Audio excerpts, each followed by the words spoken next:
His teacher never called on him, until the day she decided to humiliate him in front of everyone. But when he started playing, the look on her face said it all. She never saw it coming. Elijah Rivers sat near the window, pencil tapping rhythmically against his notebook. It wasn't nerves, just a habit, one his mother always told him to break, but it helped him think. The classroom at Jefferson Middle School in Little Rock, Arkansas buzzed with the usual pre-lesson chatter, but Elijah kept his focus on the worksheet in front of him. He liked getting things done early.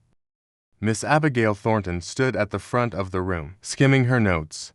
She had been teaching 6th grade for nearly 15 years, and in that time she had developed a reputation, strict but fair, at least in the eyes of those she favored. Elijah had never been one of them. It was never obvious. She didn't raise her voice, didn't insult him outright, but she rarely called on him when his hand was up. If he got a question right, she moved on quickly. If he got one wrong, rare as it was, she lingered, almost savoring the moment. Elijah noticed so did a few of his classmates.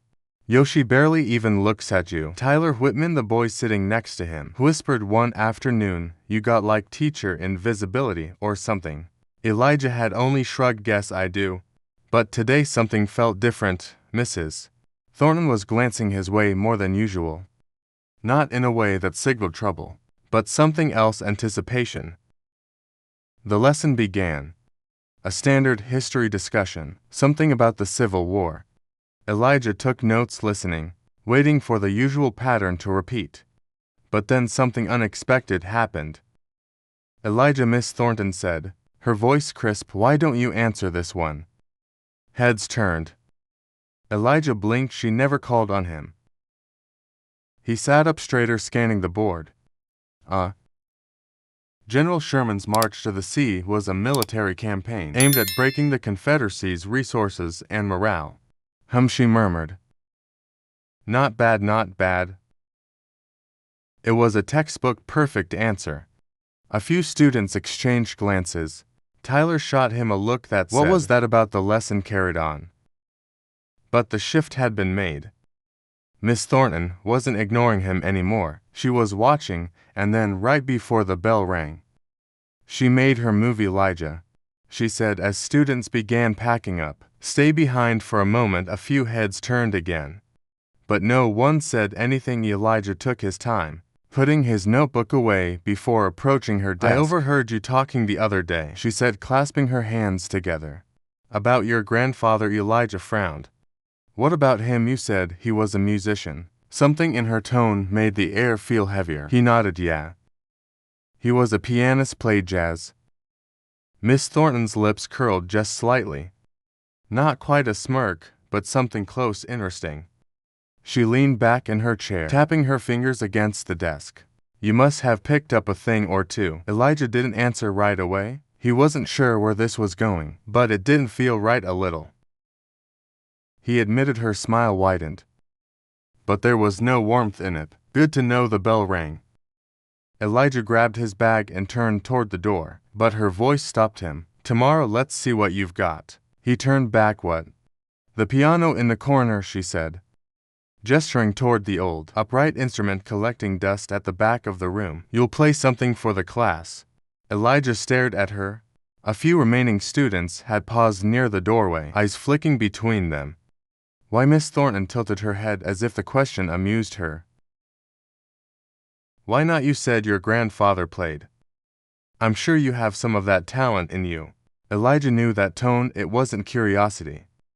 It wasn't encouragement. It was a setup. But he wasn't about to back down. Elijah barely slept that night. He lay in bed staring at the ceiling, the conversation with Miss Thornton replaying over and over in his head.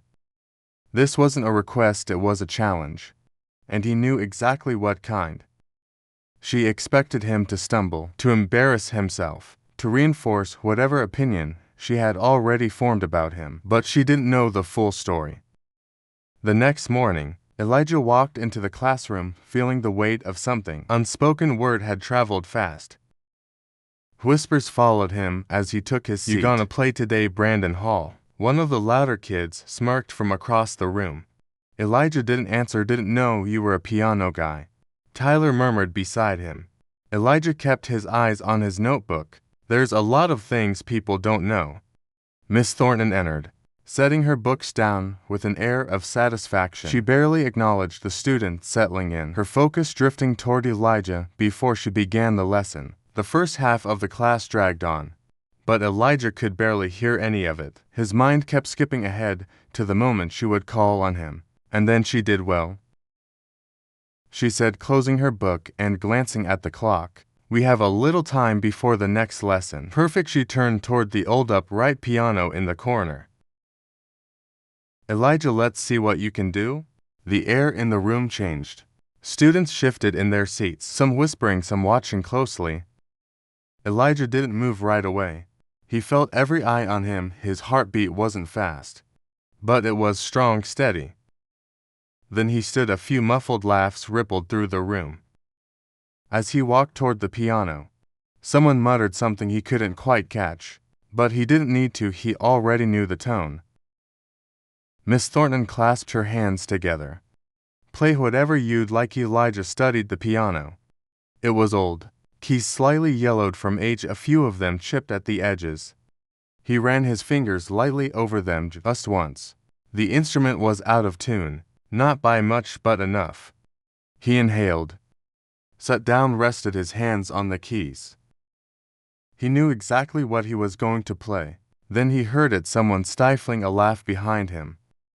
A snicker, low but clear. It wasn't just about proving Miss Thornton wrong anymore. It was about proving everyone wrong. And he was going to do it in a way they'd never forget. The classroom had never been this quiet. Even Miss Thornton, who usually carried herself with a smug certainty, had an almost curious look in her eyes. The students leaned forward, waiting. Some expected a disaster, others were just there for the spectacle. Elijah placed his fingers on the keys. They felt familiar beneath his touch. Even though this piano was nothing like the one he had at home, his grandfather's piano had been warm, well loved, with deep, rich tones that filled a room effortlessly. This one, the keys were slightly stiff. The soundboard likely warped from years of neglect. A deep breath, a moment of stillness. Then he played. The first few notes drifted through the air, soft and steady, a blues progression, the kind his grandfather had played for hours on Arkansas's afternoons. Elijah's fingers moved with confidence, rolling through the chords, his left hand keeping time while his right danced over the melody. The classroom shifted, the whispers stopped. Even the kids who had been smirking before sat frozen. Miss Thornton crossed her arms, her brows furrowing ever so slightly. She had expected hesitation, maybe a shaky start. Instead, she was hearing something she hadn't prepared for. Elijah didn't stop to see their reactions. He wasn't playing for them anymore. He was playing for himself. For his grandfather. He let himself sink into the music, feeling each note as if it were telling a story only he understood. His fingers glided effortlessly, striking a balance between precision and raw emotion. It wasn't just technical skill. It was a conversation between him and the keys. And then he took a risk. He shifted into something more complex, letting his hands weave intricate runs up and down the keyboard. A progression his grandfather had taught him, one he had struggled with for months before finally mastering it. A deep rolling bass line pulsed beneath a soaring melody, notes colliding and resolving in perfect harmony. The longer he played, the heavier the silence became. The weight of it settled over everyone in the room, wrapping around them like the very notes filling the air. No one laughed now. Tyler, sitting near the front, leaned forward slightly, his eyes wide. Brandon, who had cracked a joke earlier, had his arms crossed but wasn't smirking anymore. A few other students exchanged glances, their expressions a mix of shock and something else, something close to admiration. And then the crescendo, Elijah's fingers pressed firmly against the keys, striking chords that echoed against the walls. The music swelled, filling every inch of the room, every quiet space where doubt had once lived. He pushed harder, letting the final run carry the weight of everything he hadn't said. And then silent. The last note hung in the air for a moment before fading. Elijah lifted his hands, resting them on his lap. For a second nobody moved. Nobody spoke, then a single clap. It came from the back of the room. Then another and another within seconds. The entire class was applauding. Tyler let out a low whistle. Damn, Brandon, still sitting with his arms crossed, gave a small shake of his head. I didn't know he could do that. Elijah exhaled, his heart pounding. Not from nerves, but from the sheer energy of what had just happened. He had done more than play. He had changed something. The applause swelled. Students looking at each other as if they had just witnessed something they weren't supposed to see, something they would remember. But the loudest silence of all came from Miss Thornton. Miss Thornton's face was unreadable. She stood by her desk, arms still crossed, lips pressed tightly together. The applause continued around her, but she hadn't moved, she hadn't said a word. Elijah sat still, hands resting on his lap. Breathing deeply, he wasn't smiling. Wasn't looking for approval, he just let the moment stretch, letting them all sit with what had just happened. Then finally Miss Thornton spoke. Well, she said, her voice clipped. That was unexpected. The clapping died down, students glancing between her and Elijah. A few kids still whispered excitedly, but the energy in the room had shifted. It wasn't just entertainment anymore. Where did you learn to play like that? She asked, tilting her head slightly. Elijah met her gaze, unflinching. My grandfather. Something flickered in her expression, but it was gone too fast to name. She straightened. I see. A pause. Miss Thornton tapped her fingers against her desk, the only sound in the now silent classroom. Then she turned to the rest of the students, as if shaking off whatever thoughts had crossed her mind. All right, let's get back to our lesson. But nobody moved. Elijah glanced around. Tyler was still watching him, eyebrows raised like he couldn't believe what he had just seen. A girl in the back, Madison Green, looked almost annoyed, like the moment had been taken from them too soon. Brandon scoffed under his breath. That's it. Miss Thornton's eyes snapped to him. Excuse me, Brandon shrugged, shifting in his chair. I mean, that's all you're gonna say? He just played, like he gestured vaguely, like something you hear on TV, and you're just gonna move on. A few heads nodded. Miss Thornton's mouth tightened. This is a classroom, not a talent show. Elijah took a breath, steadying himself. You didn't think I could play, did you? Her eyes darted back to him, sharp and assessing.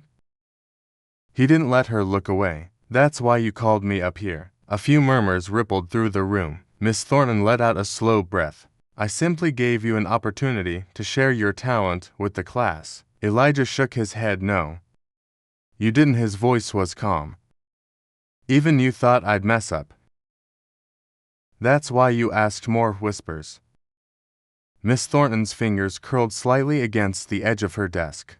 That's enough, Elijah. But he wasn't done. You wouldn't have asked Tyler, he continued, glancing at his friend, or Madison, or Brandon, but you asked me why the room was holding its breath. Miss Thornton's jaw twitched. You're out of line. I don't think I am. Her eyes darkened, her posture stiffening. Sit down. For the first time all year, Elijah didn't immediately do as he was told. He looked around the room at his classmates, at the ones who had ignored him before, the ones who had underestimated him, the ones who had smirked when she called his name. Then slowly he stood. The silence felt heavier, now charged. And Miss Thornton, for all her usual control, looked just a little bit shaken. But this time she wasn't the one in charge of the room. Elijah walked back to his seat, slowly feeling the weight of every step. His heart wasn't pounding anymore. He wasn't nervous. If anything, a strange sense of calm had settled over him. He lowered himself into his chair, still feeling the stares from all around him. Tyler gave him a slow nod, one that didn't need words. Madison was still watching Miss Thornton, arms crossed like she was waiting for something more. But Miss Thornton had turned away. She flipped open her lesson plan, eyes fixed on the page as if she could pretend nothing had happened.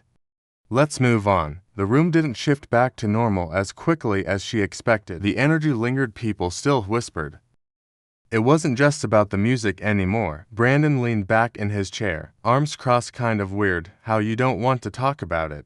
Miss Thornton's eyes snapped up. Excuse me, Brandon shrugged. You made a big deal out of him playing, but now you're acting like it never happened. A few quiet agreements rippled through the room. Miss Thornton's grip on her book tightened. That's enough, but Elijah had seen it. The hesitation, the discomfort.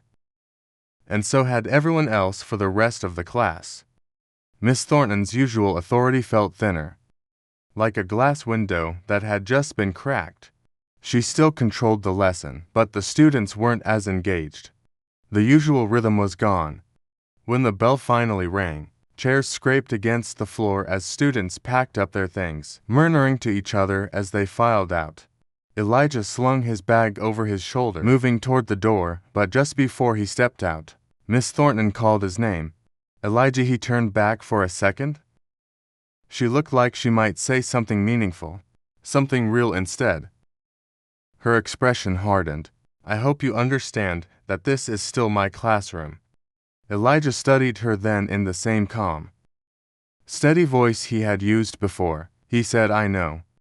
A beat of silence passed between them, then he walked out in the hallway. Tyler caught up to him. Bro, what was that? He shook his head, grinning.